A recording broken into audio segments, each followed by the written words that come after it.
Heart attack হচ্ছে হার্টের একটা ব্লাড সাপ্লাই থাকে যেগুলো করোনারি আর্টারি বলি।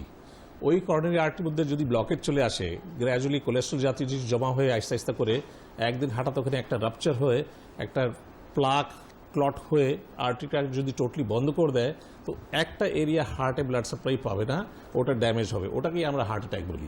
আমি একটা ছবি দিয়ে দেখাই।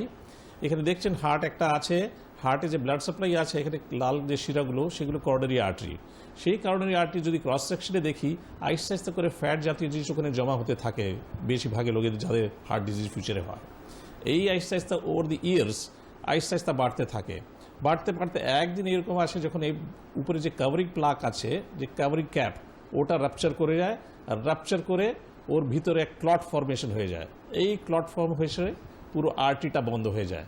যদি আর্টারিটা বন্ধ হয়ে যায় তাহলে এই আর্টারি যদি বন্ধ হয়, ডিস্টালি যে সাপ্লাই ছিল যেই এরিয়াতে, ওই এরিয়াটা কোনো ব্লাড সাপ্লাই পাবে না, ওটা নেক্রোসিস হয়ে যাবে বা ডেড বোতল হয়ে যাবে। এটাকেই আমরা হার্ট অ্যাটাক বলি।